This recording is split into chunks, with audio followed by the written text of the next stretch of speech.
Hello, everybody. Welcome to the Rock Shop with Ralph, your source for all things entertainment. Tonight, I have the former lead vocalist of Judas Priest and the current vocalist of KK's Priest and the Three Tremors. Let's welcome Tim Ripper Owens. How are you, buddy? I am awesome, bro. I can't believe that I'm interviewing you and you're on my show. Yeah, it's good to be here, man. I'm glad. All right. So, I know you had a gig last night. I was following the tour. Are you back home in Akron? No, I'm in White Plains, New York right now. We have a show. We have a couple of days off. We had like 6 in a row. We have a couple of days off, and then we played like Brooklyn and Scranton. And right, I know you. And yeah, so I'm a little under the weather. Yeah. So I'm glad I have these 2 days. I'm really sick. I never get sick on the road. I'm Mr. Healthy, and I don't have COVID. So I just want to get this out there right now that you can actually get a cold or get sick without having COVID, right? Everybody's panicking. I know it's shocking. This is going to make people go, what? Yeah, everybody's panicking now. White Plains, New York is close to where, I'm in Long Island, New York. You were at the Barnum Ballroom. Yeah, I just played there a couple nights ago. Yeah, right, real nice place. You were there? Nice people. Good time. Yes. I seen you, I got to say this. I seen you last year at a bar out here in Long Island called the Backstage Pass. Yeah. That fucking show, Rip, I was like, I couldn't believe it. It was one of the best shows I've seen in a small club. I mean, you brought it, you rocked. The whole fucking place was going crazy. Yeah. You remember that show? Yeah, I remember that. That was a great one. And I gotta tell you this, one of the best shows I've seen at the Paramount Theater was you with Dio Disciples at the Dio Hologram Tour.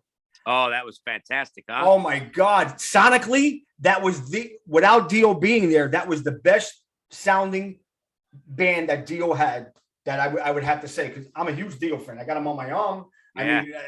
I mean, please, I interviewed everyone. I interviewed Scott Warren, Vinny Appice, Simon Wright, all your buddies. I didn't get Craig yet. He's coming on. But that was one of the best shows I've ever seen. I could not believe. I mean, you guys, it was phenomenal. They interviewed me for the newspaper too, and I on a review, the Newsday. But anyway, we're here to talk about your latest project, which is KK's Priest. Now, how did this come about? Because KK supposedly retired and stopped playing, and then he got reinvigorated by being on stage with Ross the Boss, and he wanted to do something. Is that correct? That is it. Yeah, that is it. I mean, listen, he was retired for about 10 years. So that's more than the other bands get retired for, because usually they retire. I mean, listen, 11 years ago, Judas Priest was doing their last tour. Remember that? So it kind of, but yeah, he did the Ross the Boss thing. And then we did the thing, KK and Dave Elfson and Les Binks and AJ. And we did a show in KK's place in England. And he really had it. And I think when Judas Priest said, yeah, man, we're not going to have you for the 50th anniversary tour, it's out. That's out of the question. That's when he was like, I'm making my record. I'm going to make, KK's only done Judas Priest. I mean, he's his whole career was Judas Priest. So. Right. What are your thoughts on that? I mean, is there anything you could divulge? I mean, I don't want to get too personal, but why don't they want him back? I mean, really? Well, I mean, listen, you put a book out there and you say truths hurt. I know people don't like what Ken might have said or what people say in books. He just wrote what happened. It hurt some feelings. And I think there's a lot more going on in the back of the scene that people know about. People wanting to do this, take these rights away and sue this and that. He doesn't really talk about it. So, it's a lot of internal stuff. And I get it. Sometimes when you fly off the handle, both sides, you do things, it's hard to fix it. I got to be honest, even with the KK's Priest record that just came out, if Judas Priest said, Ken, we want you to play, I would be so excited to watch him go do that. I think it'd be fantastic. So, I don't really know much other than what everybody else knows. Yeah. I mean, we could talk about all your bands. I mean, I'd have to have you for 3 hours, but we're going to concentrate on these latest projects. Now, when he approached you, Tim, is this going to be a band situation, multiple albums, and touring? Well, that's the thing, right? I mean, that's the whole deal is touring and making records. You don't make money doing making this records album. anymore. Yeah, we're going to, we already put the one out, and you know what? We'll probably start writing another one already. And until we tour, we're not going to sit here and wait and do nothing. So I look for us maybe in February or something to start maybe trying to work on record a new record. Wow, but that's great. Because I don't think we can tour until the middle of the summer. I think probably when the festivals start up and we can listen, KK's not doing small shows or small venues. He's doing big stages, big shows, whether it's being a supporting role for somebody on some big tour or going and doing our own thing. That's how we're going to do it. Awesome. Do you have any ideas on packages that you've been offered? I mean, can you divulge anything, or you don't know yet? I don't know. No. And I'll tell you why. I know they're working on it hard. We got great management and stuff, but a lot of these tours and things that are out there right now are tours that were already done 2 years ago that were supposed to be going out. Right. So It's hard. It's really upside down right now. So it's hard to get on tours and stuff. So I know they're working on it. I hope so. Yeah. I mean, really, because you're a touring monster. You're always out there. You're out there every year. So let's talk about the record. It's called Sermons of the Sinner. And I got to tell you, as a Priest fan and as a Ripper fan, I hear Jugulator, a little bit of Demolition, but more modern. That's my take on it. I mean, yeah, I think it's got a lot of classic metal to it as well. I think because of Ken writing this record, it sounds like KK Downing. It's funny when you hear that if there's classic Priest missing in Judas Priest right now, it's because, well, neither Glenn or KK's writing the songs now, are they? I mean, no. It's a whole new writing crew. Thank God Rob is bringing it better than ever right now, and it brings that classic sound. But musically, you hear KK, what he does on KK's Priest, and it's like, yeah, that's going back, man. That's some classic riffs. Now I heard that a lot of these riffs he wrote in like the 80s and 90s. Is that true? He like resurrected them?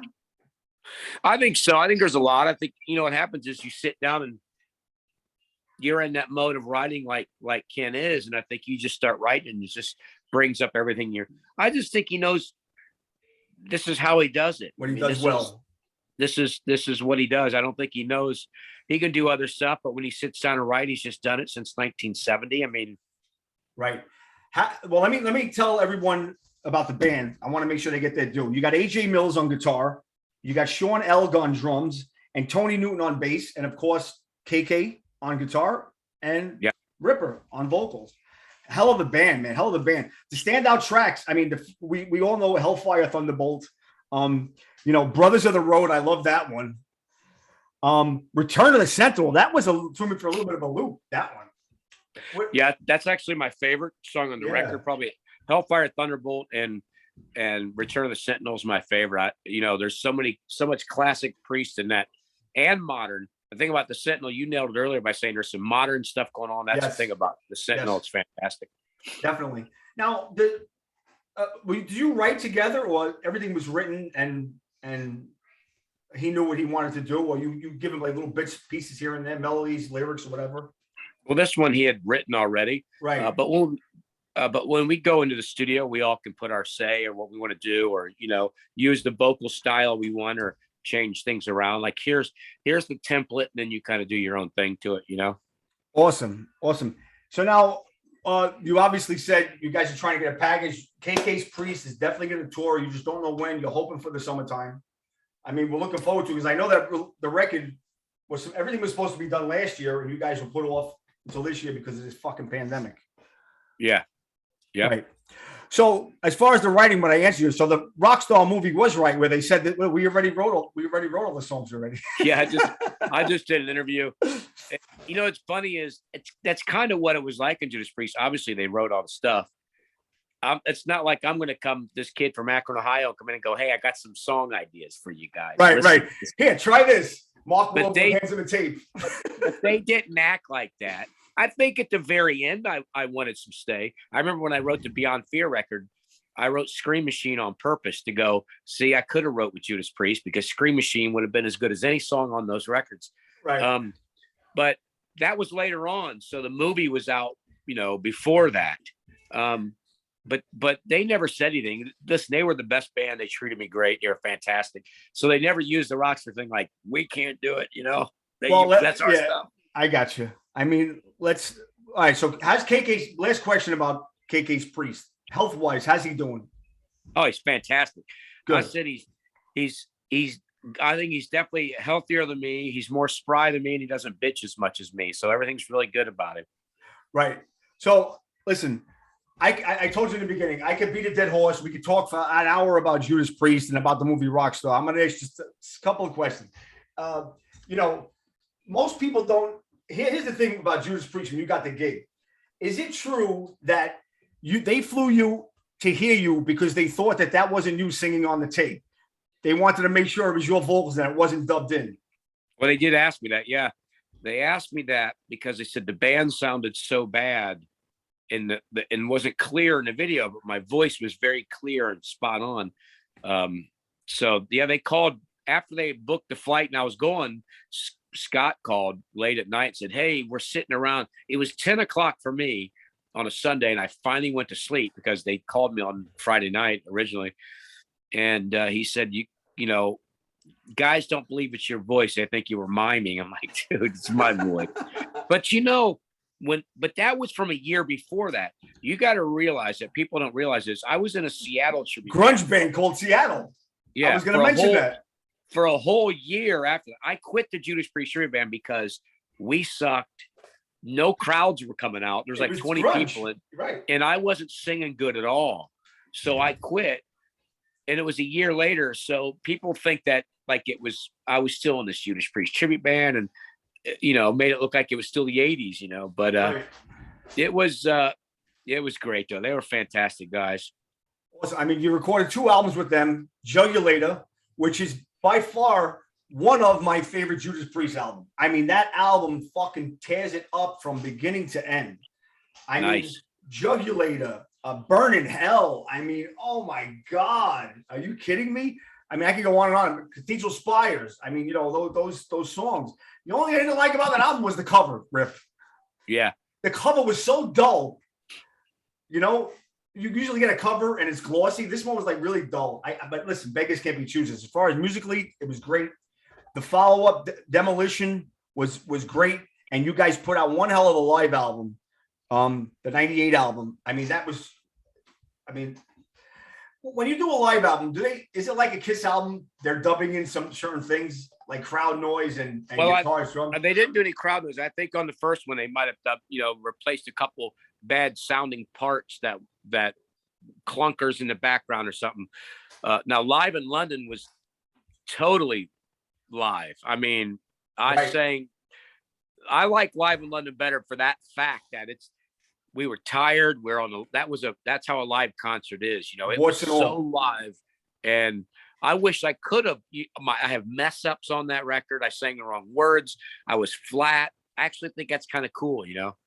Yeah, definitely. What your time in Judas Priest, what was your best moment and your worst moment with that in that band?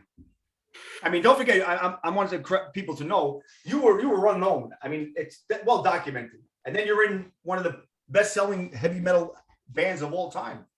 You know, well, there's a couple things. You know, when MTV came out to my hometown and filmed it, you know, when your mom was there.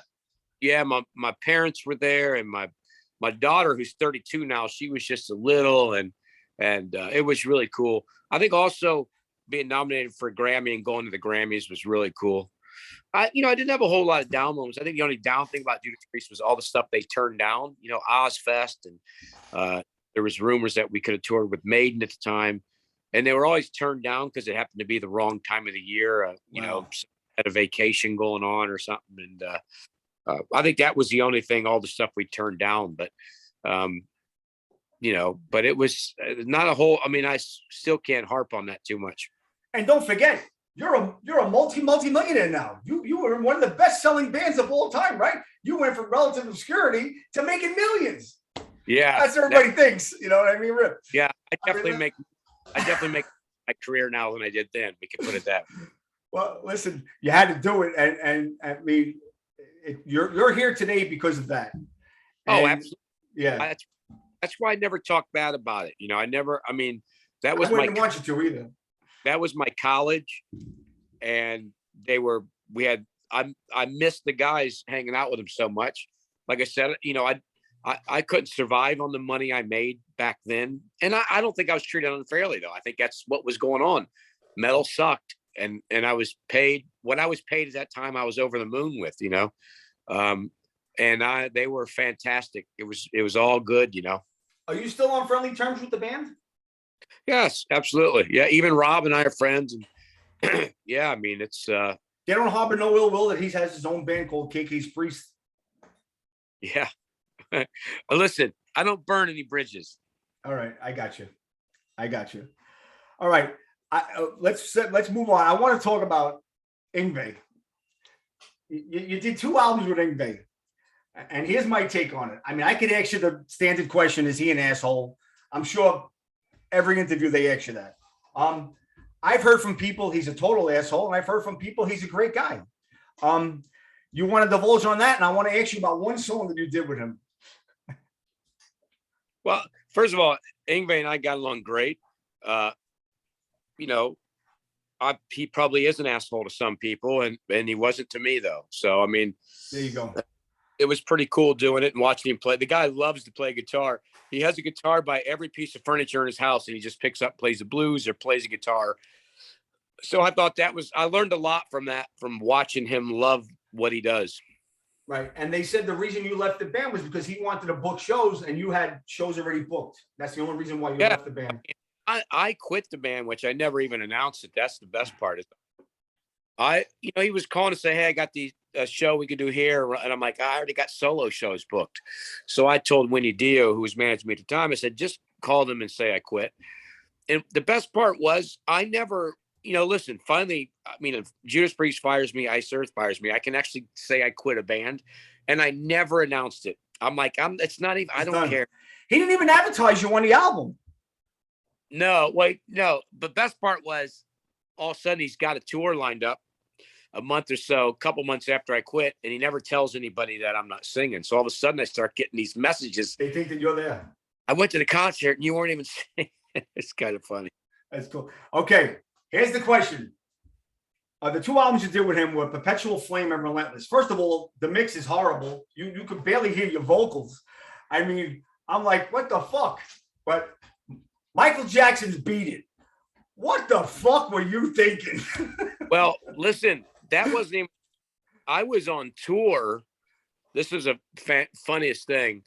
I was on tour in South America solo, and I had gotten salmonella, and I was really sick. Actually, if I had to sing tonight, I couldn't sing either because of being sick, but I couldn't sing. And he said, can you do these vocals for this song? So I went into a studio in South America with salmonella, sick as a dog, and sang that. And I always said I've had people go, hey, that's a pretty cool version of Beat It. And I said, I am horrible on that. And I refuse to listen to it because I just remember and it took me a long time to get that out. I mean, I was so sick and I had no voice. I was struggling to just get that stuff out, because he wanted this song, but I hear you. Listen, you got to do what you got to do. I thought it was a money grab, honestly. I said, when I heard that song, I'm like, they must have paid him a lot of money to do that because you were like out of sorts doing that song. Yeah, I didn't get paid anything to do that song. I'm just saying what I thought at the time. I mean, Listen, you did it. You were a trooper. You said to do it, and you fulfilled your obligation. Okay. You were on the show Bar Rescue. Me and my wife, we watched this show, and I laughed because this fucking guy, the way he yells at people, and I'm a kid from Queens, New York. You yell at me like that, I'm going after you. I mean, I can't believe how this guy treats people. Here's the question I want to ask you. Is that show staged? Okay. Is it staged, Rip? Yeah. Come on. Here's the deal. He gets, I remember when I first met him, it was in the car. When I first met him, was the car scene. That was the car scene where you got the dirty glasses, it's like dirty water and all that stuff. They called us out of the blue and said, hey, we're interested. We're doing a bar. And obviously this place has got my name on it. So they Ripper's Rock House. They called us and said, would you like to be on the show? We're like, well, we're doing good. We don't need to be. They said, well, think about it. And we're like, okay. So we did it. and they act like we called them because we needed help. That's the first thing. It's fake. But we're in the car and it's really great because I sit down. He's like, "Hey, Ripper, good to meet you. I read, it's a great story with you. I used to be a drummer. I used to manage the Troubadour. I used to be a drummer, and I played with this. It was really cool. But then, then the cameras come on, and then he just starts yelling at people. Starts yelling, screaming at people. That's his whole thing. And our episode was boring. So I hear you. It's fake, though. I'll tell you what's fake, like the kitchen scene. You don't rip out the thing in the refrigerator and show there's dirt in it. Like he pulled out he took the refrigerator apart. Look at this grill. It hasn't been cleaned in years. And you're the boss. You're supposed to be doing something. He pulls a wire out to our tape system that's going back underneath the thing that you don't even see. And he pulls it out and goes, "Look at this." And then the pans, he's like, "Look how dirty they are." I'm like, they're seasoned pans. It's like, right. The health department didn't like it, though, because after that happened, the health department, that made them look bad. So they came out and change everything. So here's another question about that show. And I don't want to spend too much time on it. I always thought that he tells you, "Listen, I'm fixing up this bar. I'm doing all this stuff." And you guys have more success. Does he take a piece of that business? No, they leave town.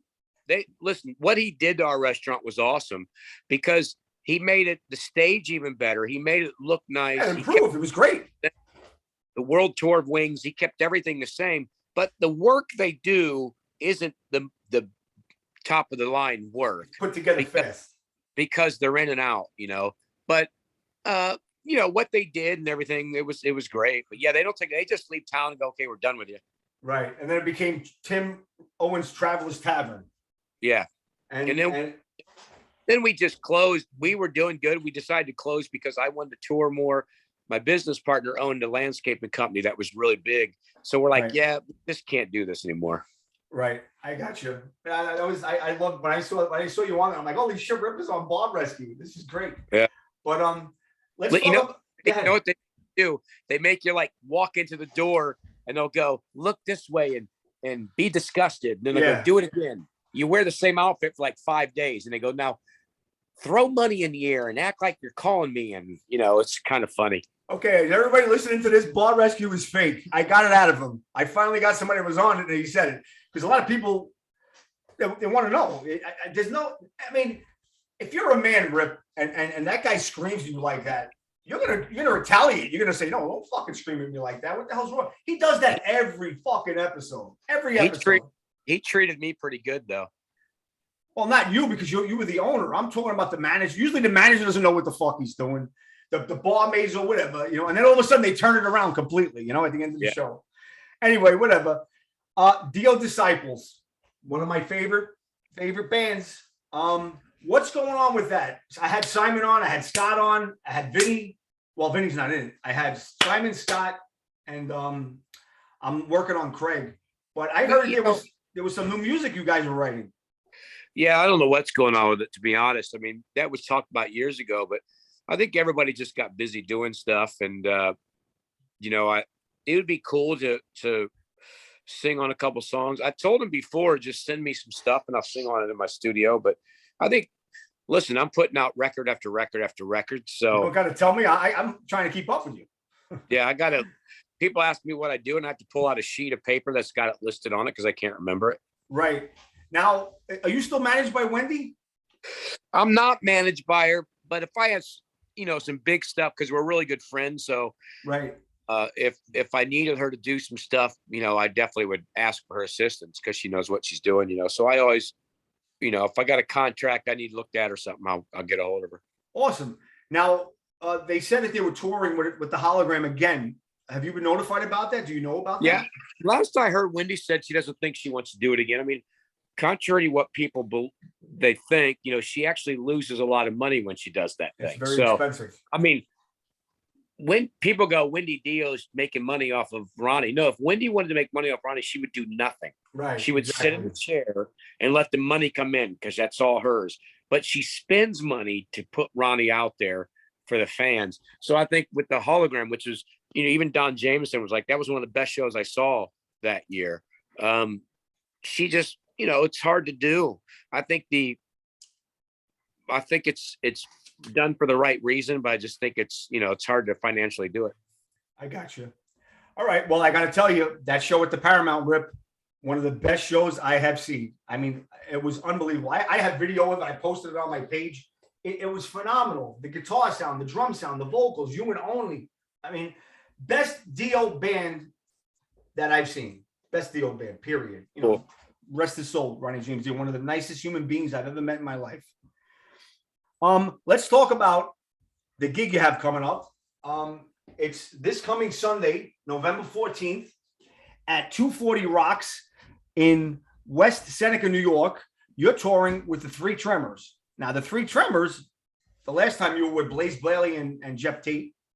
Now you're with Sean Peck, who I know from Death Dealer, and he's with Ross the Boss, and Harry Conklin from Jag Panzer, and the man himself, Ripper. They have an album out called Guardians of the Void, and the single is called Bone Breaker.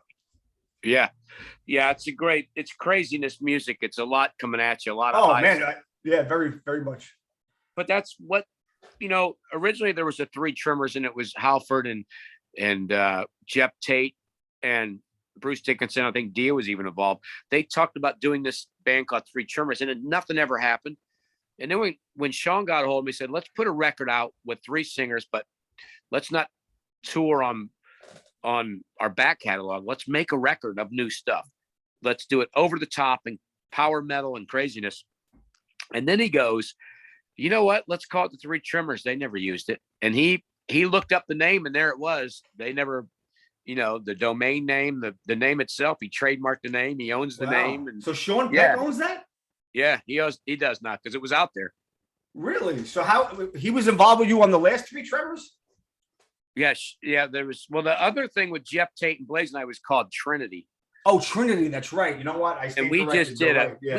We just played songs from our catalog. So this is the second Three Tremors record we did. So we've done this is the second Three Tremors record. And so it's cool stuff. How's the crowds? They've been good. I mean, it's a selective bunch with this kind of music. It's not really, it's not your standard metalhead. Yeah, you can't expect,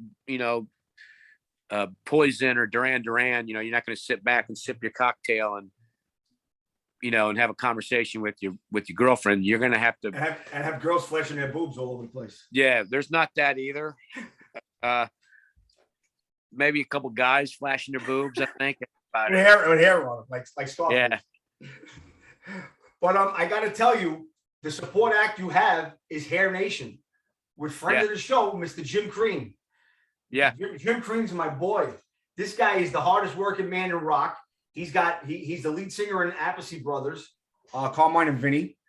And have you ever seen Hair Nation? Have you ever seen the covers that he does? I mean, this guy is unbelievable. He can sing Halford, Dio. He can sing Guns N' Roses, anything you want. He's got the voice for it. And I'm putting you on the spot. And I told Jim, when I speak to you, I'd love to see you and him do a duet on one of his solo albums. He's got eight solo albums and covers albums.